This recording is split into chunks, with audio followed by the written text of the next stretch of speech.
갈라디아서 4장 21절 이하의 말씀입니다. 신약성경 307페이지입니다.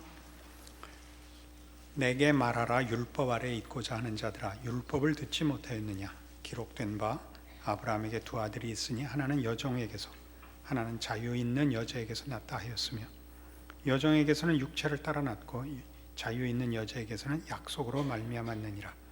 이것은 비유니 이 여자들은 두 언약이라. 하나는 시내 산으로부터 종을 낳은 자니 곧 하갈이라.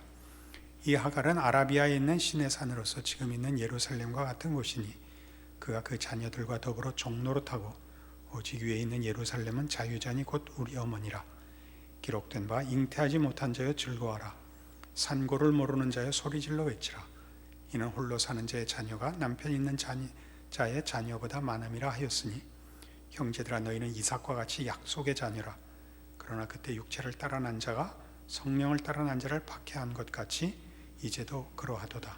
그러나 성경이 무엇을 말하느냐? 여종과 그 아들을 내쫓으라. 여종의 아들이 자유 있는 여자의 아들과 더불어 유업을 얻지 못하리라 하였느니라. 그 사라와 그가 낳은 이삭, 그다음에 하갈과 그가 낳은 이스마엘 이야기를 예로 들어서 율법 아래 있는 것과 은혜 아래 있는 것을 이제 비교하는 대목입니다.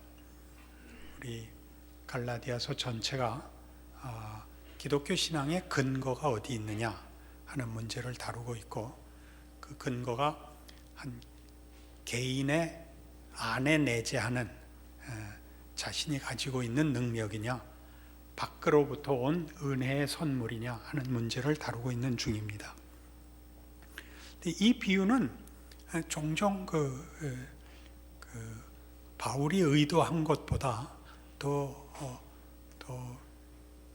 신비롭고 더 복잡하게들 생각을 하는데, 이 비유는 아주 분명하고 단순한 것을 부각시키기 위해 있습니다.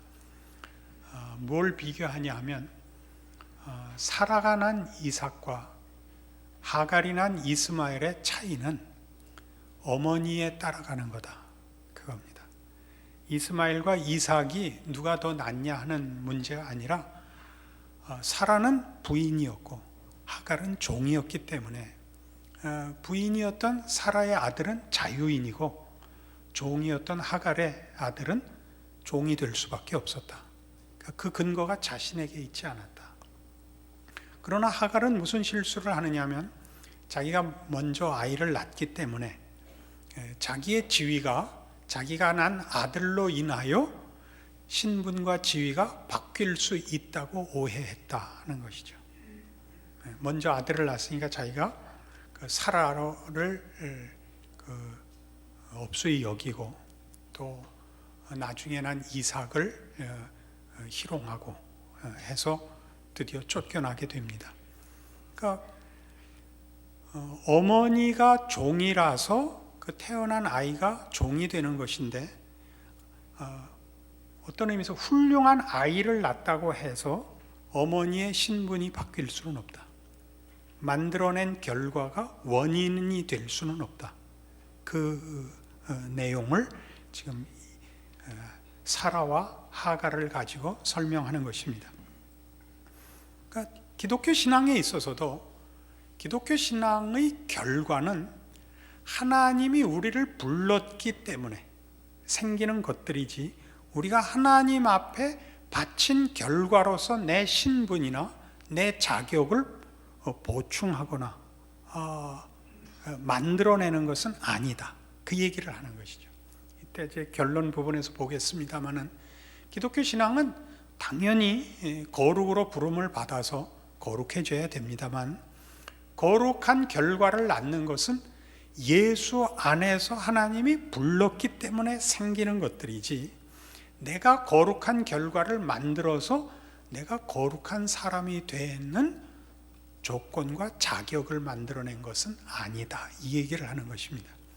그러니까 자신의 신분, 자신의 자격을 논하는 데 있어서 결과를 가지고 조건으로 삼지는 않는다, 그 얘기를 하는 것입니다. 조금 더 찾아보시면 이제 그 결과가 분명해질 것입니다. 우선 신명기 7장에 가봅니다. 구약성경 신명기 7장 272페이지입니다. 구약성경 신명기 7장 6절입니다. 너는 여호와 네 하나님의 성민이라. 네 하나님 여호와께서 지상 만민 중에서 너를 자기 기업의 백성으로 택하셨나니 여호와께서 너희를 기뻐하시고 너희를 택하심은 너희가 다른 민족보다 수요가 많기 때문이 아니니라. 너희는 오히려 모든 민족 중에 가장 적으니라. 여호와께서 다만 너희를 사랑하심으로 말미암아 또는 너희의 조상들에게 하신 맹세를 지키려 하심으로 말미암아 자기의 권능의 손으로 너희를 인도하여 내시되 너희를 그종 되었던 집에서 애굽 왕 바로의 손에서 속량하셨나니 그런즉 너는 알라. 오직 네 하나님 여호와는 하나님이시요 신실하신 하나님이시라. 그를 사랑하고 그의 계명을 지키는 자에게는 천대까지 그의 언약을 이행하시며 인애를 베푸시되 그를 미워하는 자에게는 당장에 보응하여 멸하시나니 여호와는 자기를 미워하는 자에게 지체하지 아니하시고 당장에 그에게 보응하시느니라. 그런즉 너는 오늘 내가 네게 명하는 명령과 규례와 법들을 지켜 행할지니라. 이 하나님께서 이스라엘을 택한 이유는 저들이 다른 민족보다 우월한 조건을 갖고 있기 때문이 아니었다 그거죠. 하나님이 이스라엘을 택하셨기 때문에, 이스라엘을 기뻐하셨기 때문에 구원이라는 결과도 생겼고 하나님의 명령을 받게 되었다 이거죠. 그러니까 뒤에 있는 말씀들이 이제 그 오해 소지가 좀 있는데, 그 9절에서 11절까지 있는 그러므로 너희는 하나님의 명령을 따라라. 그 명령을 따르면 복을 받고 그렇지 않으면 벌을 받는다는 조건이 아닙니다. 하나님에게 선택을 받았고 하나님의 자녀가 되었기 때문에 선택의 여지 없이 순종해야 된다. 그 얘기를 하는 것이 이 결론입니다. 우리 모든 신약시대 성도들도 구약 성도들과 동일하게 예수 안에서 하나님의 부르심을 받았기 때문에 순종이 요구되는 것이지 선택이 요구되지 않습니다. 그리고 우리가 선택하거나 우리가 만들어내는 것으로 인하여 그것이 우리의 조건이고 그것이 우리의 자격이라고 생각하면 안 된다. 그 얘기를 하는 것이죠. 우리 지금 갈라디아서로 돌아오시면 계속 갈라디아서 내내 사도 바울이 언성을 높이는 가장 중요한 초점이 뭐냐 하면 갈라디아서 1장에 가보십시다. 1장 4절 그리스도께서 하나님 곧 우리 아버지의 뜻을 따라 이 악한 세대에서 우리를 건지시려고 우리 죄를 대속하기 위하여 자기 몸을 주셨다 이겁니다. 이게 언제나 근거입니다. 이게 자격이고 이게 조건입니다. 예수를 주셨다. 예수로 말미암아서 이 모든 일이 생겼다. 우리는 순종해야 된다. 선택해야 되는 것이 아니다. 물론 나중에 우리의 분발과 책임이라는 면에서 선택이라는 것이 귀하게 또 요구됩니다만 우리의 선택은 순종의 다른 표현입니다. 우리는 하나님의 자녀로 부름을 받았기 때문에 하나님의 기뻐하시는 뜻이 우리의 유일한 목표요, 우리의 기쁨이 돼야 하는 존재들이 됐다. 그런 것이지 우리가 하나님의 말씀을 들으면 복을 받고 하나님의 말씀을 거역하면 벌을 받는다는 것은 선택의 폭이 두 개 있다. 선택할 수 있는 것이 두 개가 있다는 뜻은 결단코 아닙니다. 결단코 아닙니다. 그래서 또 3장 1절에도 그렇게 나왔죠. 갈라디아서 3장 1절 어리석도다 갈라디아 사람들아 예수 그리스도께서 십자가에 못 박히신 것이 너희 눈앞에 밝히 보이거늘 누가 너희를 꾀더냐. 이게 다 무슨 얘기를 하죠? 예수로만 우리라는 존재, 우리라는 이름, 운명, 그리고 약속하신 소망과 목적이 생겼다. 이 얘기를 하는 것입니다. 물론 우리 예수 믿는 사람들끼리만 통하는 얘기입니다. 예수를 믿는다는 것은 사실은 신비한 것입니다. 그것은 어떤 논리나 어떤 경험 이상의 것입니다. 어떻게 알게 됐는지 신비에 속한 것입니다. 더러 자기 자신이 예수를 믿게 된 것을 논리적으로 그 근거를 삼을 수도 있고 체험으로 근거를 삼을 수 있는지 몰라도 사실은 그 모든 근거는 예수님께서 오셔서 십자가를 지신 역사적 사실에 근거하는 겁니다. 내가 이해하는 데 논리성이나 경험이나 뭐 다른 증언들이 필요했는지 몰라도 결국 근거는 예수님이 죽으셨다는 사실이지 내가 이해했다는 사실이 근거는 아닙니다. 그렇죠? 내가 이해한 것은 우리의 근거가 오직 예수 그리스도뿐이라는 사실입니다. 그 근거를 유일한 근거를 확보하게 되면 우리는 어떤 오해, 어떤 시험에서 벗어나게 되느냐 하면 자기 자신 안에서 근거를 가지려는 시험과 갈등에서 벗어나게 됩니다. 그리고 그 문제는 보기보다 쉽지 않은 싸움입니다. 기독교 신앙의 역사는 어느 시대나 어느 개인에게나 늘 무슨 싸움이 되냐면 예수를 믿는다는 말이 예수에 초점이 있느냐 믿는다는 말에 초점이 있느냐 하는 갈등입니다. 나는 예수를 믿는다 라는 선택, 결단, 의지에 중심을 두면 그는 자신이 한 일에 대한 성과, 그 현실이라는 것에 흔들릴 수밖에 없습니다. 갈라디아서는 전부 그 얘기입니다. 우리는 예수를 믿는다는 말이 예수에 초점이 있는 줄로 아는 자들입니다. 우리의 믿음은 종종 흔들리지만 예수라는 분이 누구시며 왜 오셨으며 무엇을 하셨느냐는 우리의 이해나 우리의 확신과 상관없이 영원한 진리입니다. 그것은 예수님이 이 땅에 오셨고 십자가에 죽으셨고 우리 죄를 대신하셨다는 사실이 번복될 수 없는 역사적 사실이었던 것처럼 하나님이 우리를 예수 안에서 당신의 자녀로 삼으시고 택하신 백성으로 거룩한 그의 선민으로 목적하고 기뻐하신다는 사실이 그 역사적 예수 그리스도의 성육신과 죽음과 부활만큼이나 확실하다는 것으로 우리의 유일한 근거가 된다, 그런 뜻입니다. 이 문제는 우리 20주년 행사할 때 왔던 커비넌트 신학교 총장이 냈던 브라이언 채플 박사가 쓴 성화의 은혜의 주제이기도 합니다.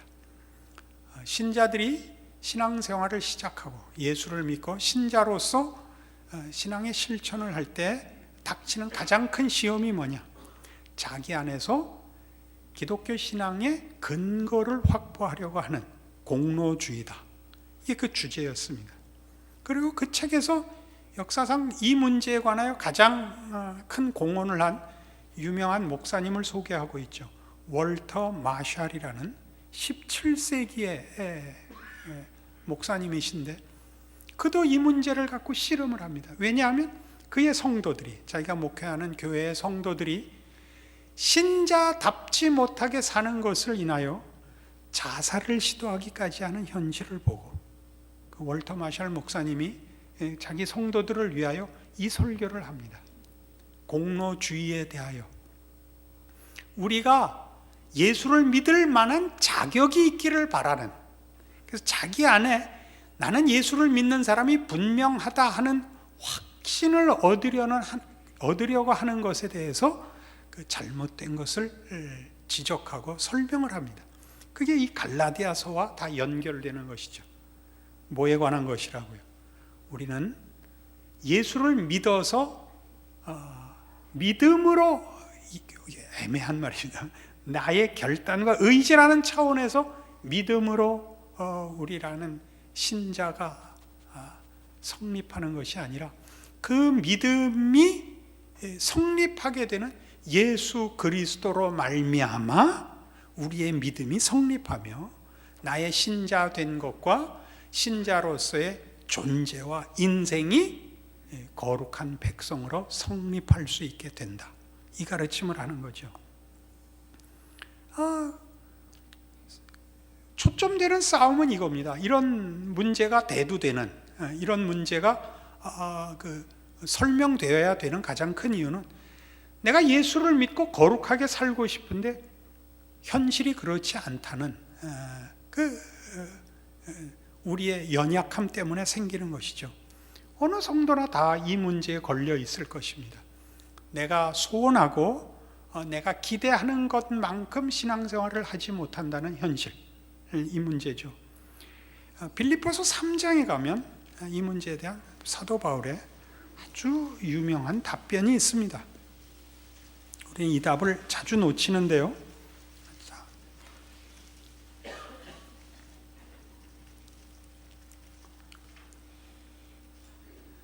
빌립보서 3장 10절 보시면 내가 그리스도와 그 부활의 권능과 그 고난에 참여함을 알고자 하여 그의 죽으심을 본받아 어떻게 해서든지 죽은 자 가운데서 부활에 이르려 하노니 내가 이미 얻었다 함도 아니요 온전히 이루었다 함도 아니라 오직 내가 그리스도 예수께 잡힌 바 된 그것을 잡으려고 달려가노라. 이게 무슨 얘기를 하고 있나 보세요. 사도 바울같이 훌륭한 사도도 자기가 완성되어 있다고 믿지 않는다는 것이죠. 그는 죽은 자 가운데서 부활에 이르기를 원하고 그의 죽으심을 본받기를 원하고 아직도 온전하지 않지만 예수께 잡힌 바 된 그것을 잡으려고 달려가고 있는 중입니다. 그가 우리식으로 얘기하면 사도나 되었고 이방의 사도로 큰 그 사명과 책임 속에 있으면서 얼마나 이런 일들이 그에게도 괴로웠겠습니까? 그에게 얼마나 큰 숙제였겠습니까? 그 갈라디아 속에서 초점이 그 주제가 분명하게 드러나죠. 우리 안에서 근거를 확보하려고 하는 자마다 예수 그리스도의 죽으심을 무효화시키는 자라. 우리가 우리의 자격과 우리의 조건을 우리 안에서 확보하게 되는 순간 예수 그리스도의 죽으심은 필요 없어지는 것이죠. 예수 그리스도가 죽을 필요가 없었다면 우리가 죄인이 아니라는 소리고, 예수 그리스도의 죽음을 필요로 하지 않는다면 우리는 우리가 현실적으로 죄인이라는 사실을 부정하는 것이 되는데, 그렇게 된다면 기독교 신앙은 성립될 수 없습니다. 우리가 죄인이라는 것이 무슨 말인지, 예수님께서 우리를 위하여 죽으셨다는 게 무슨 뜻인지를 안다면 예수 그리스도의 죽음이 가지는 기독교 신앙의 충분한 근거를, 충분한 조건을 확보할 수 있을 것이다. 그게 갈라디아서의 주제인 것입니다. 그리고 우리 모두의 현실인 것입니다. 그러니까 신자의 신앙의 그 책임은 그래서 능력이 아니고 순종입니다. 선택과 결정의 문제이기보다 순종의 문제입니다. 선택과 결정의 문제라는 것은 우리가 얼마든지 긍정적으로 쓸 수 있는 표현입니다만, 오늘 이 순종이라는 말의 의미를 더 분명히 하기 위해서 제가 선택과 이렇게 대비시키는 것은 선택하는 실력, 선택하는 분별, 선택하는 믿음, 이렇게 그것을 자기 것으로 가질까 봐 그러는 것입니다. 우리는 기독교 신앙을 실천하는 것을 하나님의 명령에 순종하여 하는 것이지 실력이 있어서 하지 않습니다. 이거 오늘 설교에서는 가장 중요한 부분입니다. 실력이 있어서 하지 않는다는 건 무슨 뜻이냐면, 여러분 그 신앙생활을 해보시면 순종을 하기란 어렵습니다. 우리의 본성은 죄의 본성을 가지고 있고 신령한 일에 대하여 우리는 큰 실력이 없습니다. 우리는 거의 매번 실패하곤 합니다. 그 실패를 할 때마다 우리는 우리 안에 실력이 없다고 자책을 하죠. 그러니까 무슨 일이 생겼을 때 고민할 필요가 없고 실패할 필요 없고 틀릴 필요가 없는 자신을 요구하는 것 때문에 우리의 신앙은 늘 본의 아니게 자기 자신 안에 근거와 조건을 가지는 실력으로 다름질치게 되곤 하는 것입니다. 그래서 그 실력이 만들어져야 기독교 신앙을 실천할 수 있다고 믿는 것이죠. 그 싸움이 아니고, 우리는 실력이 없지만 하나님이 나를 위하여 내가 요청하기 전에 그 아들을 보내신 바로 그 방식대로 하나님이 예수 안에서 나를 불렀기 때문에 하나님이 하라 하시는 것이 선택의 여지 없이 우리의 사명이라고 믿는 순종으로 자신의 신앙 실천을 점검할 줄 알아야 됩니다. 이 중요성을 기억해 주시기 바랍니다. 여러분이 신앙에서 실패하는 것은 순종하지 않은 탓이지 실력의 유무와는 상관이 없는 것이다. 이렇게 일단 크게 둘을 분별해 주십시오. 실력이 없으면 실력을 쌓을 때까지는 아무것도 안 하겠다 들게 됩니다. 그러니까 내가 신앙 실천에 실패하는 것은 아니라 순종치 못한 탓입니다. 순종한다는 것을 실력과 능력으로 치부하지 마시고, 예수를 우리를 위하여 십자가에 죽이신 하나님의 부름이라는 것과 묶으셔서 예수께서 나를 위하여 죽은 것이 사실이듯이 그 하나님께서 나를 부르시기 위해 그 아들을 십자가에 못 박은 그 사건으로 나를 하나님의 백성으로 인정하시고 오늘 명하고 계시다. 그 말씀을 나는 순종해야 된다. 선택의 문제가 없는 일이다 라고만 생각하기 시작을 하자 이거죠. 순종하고 불순종하는 일만 있습니다. 불순종하셨거든, 불순종했다고 인정을 하시지 나는 실력이 없다 그러지 말자고요. 일단 근본적인 구별에 있어서 그렇게 하자고요. 물론 나중에 이 일이 실력이 돼야 됩니다. 실력이 된다는 건 우리가 신앙 실천하는 일이 많은 시행착오와 또는 후회와 또 많은 연습과 몸부림과 노력에 의해서 점점 더 승리하는 일이, 성공하는 일이 나아지고 더 깊어지고 커진다는 것을 우리는 압니다. 그러나 오늘 싸움의 주된 논점은 우리가 이렇게 우리 안에 근거를 가지는 실력 있는 신자가 되는 것을 만드는 바람에 순종과 불순종으로 명백하게 구별되는 하나님의 명령들 앞에서 반응하는 것을 다 보류하게 된다는 것이죠. 실력이 있기 위한 자책과 자기 채찍질, 이거 유용한 것입니다마는 그렇게 함으로써 순종이라는 것이 실력을 쌓고 난 다음에야 만날 수 있는 문제로 유보된다는 사실입니다. 분명해지셨습니까? 그래서 우리의 신앙 순종이라는 것은 그래서 넉넉하지 않습니다. 이렇게 사랑을 하라는 것이 마음에 사랑하는 감정이 생겨서 사랑이 나오기를 기다려 갖고는 평생 사랑 못할 수 있습니다. 사랑하라고 하셨으므로 나는 사랑한다입니다. 그러니까 사랑을 위한 첫 발걸음은 뭐죠? 일단 다툼과 악한 생각을 버리는 겁니다. 못 버리겠으면 도망이라도 가십시오. 그렇게 하는 거죠. 쳐다보고 일단 웃기로 한다. 웃음이 안 나오면 그럼 도망이라도 가자. 인상은 쓰지 말자 이거죠. 이게 성경식 가르침입니다. 로마서 8장에 가보십시다. 이 문제들이 성경에 얼마나 사실은 분명하게 약속된 또는 우리의 현실을 이해하고 있는 문제인가? 로마서 8장